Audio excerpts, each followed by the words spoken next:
नमस्कार दोस्तों, नियुक्ति एकेडमी में आप सभी का स्वागत है। आज हम बात करने वाले हैं बीपीएससी टीआरई 4.0 के बारे में, यानी बिहार की उस बड़ी शिक्षक भर्ती के बारे में जिसका बहुत से लोग इंतजार कर रहे हैं।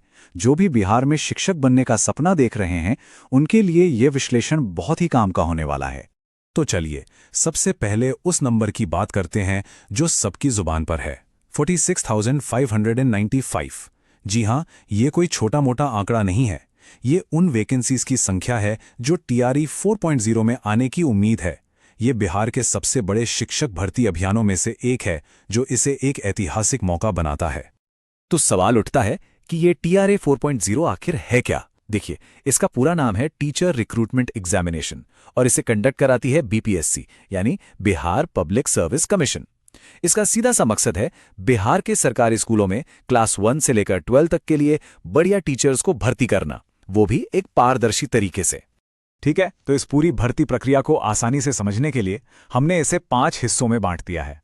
हम पहले इस मौके के पैमाने को समझेंगे, फिर योग्यता और आवेदन प्रक्रिया पर बात करेंगे, इसके बाद परीक्षा के पैटर्न को जानेंगे, फिर देखेंगे कि मेरिट लिस्ट कैसे बनती है और आखिर में सैलरी और तैयारी की बात करेंगे। तो चलिए शुरू करते हैं पहले सेक्शन से, एक ऐतिहासिक अवसर। इसमें हम जानेंगे कि ये भर्ती इतनी बड़ी क्यों है और इसकी जरूरी तारीखें क्या हैं ताकि तैयारी की सही रणनीति बनाई जा सके। तो सबसे पहले तो ये तारीखें अपने कैलेंडर में मार्क कर लीजिए। उम्मीद है कि मार्च 2026 में इसका डिटेल्ड नोटिफिकेशन आ जाएगा।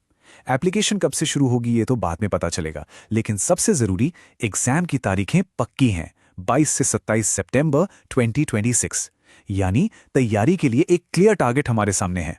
अब आते हैं दूसरे और सबसे जरूरी सेक्शन पर, यानी पहला कदम क्या उठाना है। इसमें हम बात करेंगे नई एप्लीकेशन प्रोसेस की और सबसे बड़े सवाल की कि इस एग्जाम में बैठ कौन सकता है। देखिए, इस बार एक बहुत बड़ा और मैं कहूंगा सबसे जरूरी बदलाव हुआ है। अब अप्लाई करने से पहले बीपीएससी के पोर्टल पर वन टाइम रजिस्ट्रेशन यानी ओटीआर करना ही होगा। ये बिल्कुल अनिवार्य है। एक बार ये हो गया तो समझिए आपकी एक परमानेंट प्रोफाइल बन गई, जिससे आगे अप्लाई करना बहुत आसान हो जाएगा। और ये ओटीआर प्रोसेस कोई मुश्किल नहीं है, बस 4 सिंपल स्टेप्स हैं। पहले अपना मोबाइल नंबर और ईमेल डालकर रजिस्टर कर लीजिए, फिर एक ओटीपी आएगा, उससे वेरीफाई कर लीजिए। इसके बाद लॉगिन करके अपनी सारी डिटेल्स भर दीजिए, पर्सनल, एकेडमिक, सब कुछ। और आखिर में अपने फोटो, साइन और जरूरी डॉक्यूमेंट्स अपलोड कर दीजिए। बस आपकी प्रोफाइल तैयार है। अब बात करते हैं क्वालिफिकेशन की, जो कि सबसे ज्यादा पूछा जाता है। ये टेबल सब कुछ साफ साफ बता रही है। देखिए, प्राइमरी टीचर यानी क्लास 1 से 5 के लिए 12वीं के साथ डीईएलएड और सीटेट या बीटेट पेपर 1 चाहिए। मिडिल स्कूल के लिए यानी 6 से 8 के लिए ग्रेजुएशन के साथ बीएड और सीटेट या बीटेट पेपर 2 चाहिए। इसी तरह सेकेंडरी यानी 9-10 के लिए ग्रेजुएशन और बीएड के साथ एसटीईटी पेपर 1 और हायर सेकेंडरी मतलब 11-12 के लिए पोस्ट ग्रेजुएशन, बीएड और एसटीईटी पेपर 2 पास होना जरूरी है। क्वालिफिकेशन के बाद आती है उम्र की बात। तो प्राइमरी टीचर के लिए कम से कम उम्र 18 साल है और बाकी सभी पोस्ट के लिए 21 साल। वहीं जनरल कैटेगरी के पुरुषों के लिए ऊपरी आयु सीमा 37 साल है। महिलाओं और आरक्षित कैटेगरी के उम्मीदवारों को सरकारी नियमों के हिसाब से छूट दी गई है। चलिए अब आते हैं इस पूरी प्रक्रिया के सबसे अहम हिस्से पर, सेक्शन 3, एग्जाम का ब्लूप्रिंट। यहां हम समझेंगे कि पेपर कैसा होगा, नंबर कैसे बटे होंगे और इसे क्रैक करने के लिए क्या स्ट्रैटेजी होनी चाहिए। ये जो चार्ट आप देख रहे हैं, ये पूरी परीक्षा की कहानी कह रहा है। देखिए, कुल 150 नंबर का पेपर है। इसमें से 30 नंबर भाषा के हैं, जो सिर्फ क्वालिफाइंग है, मतलब इसके मार्क्स मेरिट में नहीं जुड़ेंगे। असली खेल है बाकी के 120 नंबर का, जिसमें 40 नंबर जनरल स्टडीज के और सबसे ज्यादा 80 नंबर आपके अपने सब्जेक्ट के हैं। तो साफ है, फोकस कहां करना है? बिल्कुल अपने सब्जेक्ट पर। लेकिन यहां एक बहुत जरूरी बात ध्यान रखने वाली है। ये जो 30, 40 और 80 वाला पैटर्न है, ये मिडिल, सेकेंडरी और हायर सेकेंडरी टीचर्स के लिए है। प्राइमरी टीचर्स यानी पीआरटी के लिए पैटर्न थोड़ा अलग है। उनके लिए भाषा का 30 नंबर का पेपर तो क्वालिफाइंग है ही, लेकिन उनके लिए कोई अलग से सब्जेक्ट पेपर नहीं होता। उनका जो जनरल स्टडीज का पेपर है वही पूरे 120 नंबर का होता है और मेरिट उसी से बनती है। और इन 150 सवालों को सॉल्व करने के लिए टाइम कितना मिलेगा? 2.5 घंटे, यानी पूरे 150 मिनट। सीधा सा हिसाब है, हर सवाल के लिए 1 मिनट। तो स्पीड और टाइम मैनेजमेंट यहां बहुत जरूरी होने वाला है।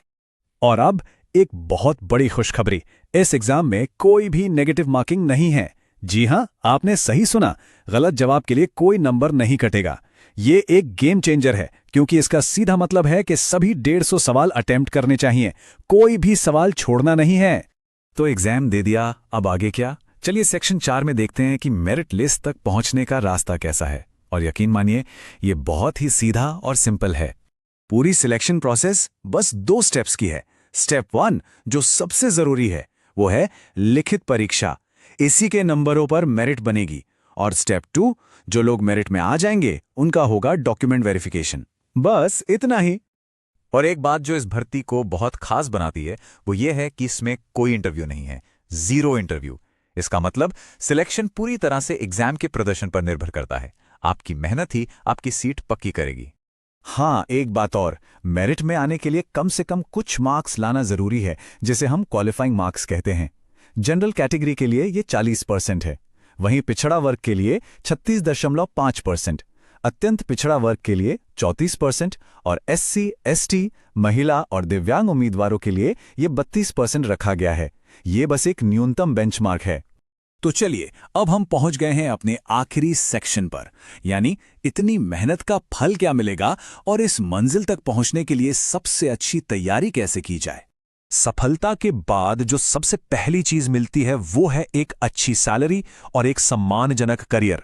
जैसा कि आप देख सकते हैं, प्राइमरी टीचर की सैलरी लगभग 40,000 रुपया प्रति माह से शुरू होती है, मिडिल टीचर की लगभग 45,000 और सेकेंडरी टीचर की करीब 49,000 रुपया होती है। इतना ही नहीं, हायर सेकेंडरी टीचर की सैलरी तो लगभग 51,000 रुपए तक जाती है। तो यह सिर्फ एक नौकरी नहीं, एक शानदार करियर की शुरुआत है। तो सवाल यह है कि तैयारी कैसे की जाए। देखिए, कुछ चीजें हैं जो बिल्कुल आसासी है। सबसे ज्यादा फोकस अपने 80 नंबर वाले सब्जेक्ट पेपर पर करना है। सिलेबस के लिए NCERT और SCERT की किताबों को ही अपना आधार बनाइए। पुराने सालों के क्वेश्चन पेपर जरूर सॉल्व कीजिए, इससे पैटर्न समझ में आता है। और हाँ, टाइम मैनेजमेंट के लिए रोज मॉक टेस्ट देना बहुत जरूरी है। एक और बात, क्वालिफाइंग भाषा के पेपर को हल्के में मत लीजिएगा, क्योंकि अगर वो पास नहीं हुआ तो बाकी पेपर चेक ही नहीं होगा। तो अब रास्ता बिल्कुल साफ है, मौका कितना बड़ा है ये भी पता है, प्रक्रिया कैसी है ये भी समझ आ गया, और तैयारी कैसे करनी है इसका भी एक रोड मैप है। अब सवाल सिर्फ एक है, इस सफर की शुरुआत के लिए पहला कदम क्या होगा। उम्मीद है कि BPSC TRE 4.0 के बारे में सारी जानकारी मिल गई होगी। अगर ये वीडियो अच्छी लगी हो तो इसे लाइक जरूर करें, नियुक्ति एकेडमी चैनल को सब्सक्राइब करें और इस वीडियो को ज्यादा से ज्यादा शेयर करें ताकि ये जानकारी सब तक पहुंच सके। वीडियो कैसी लगी कमेंट बॉक्स में जरूर बताएं।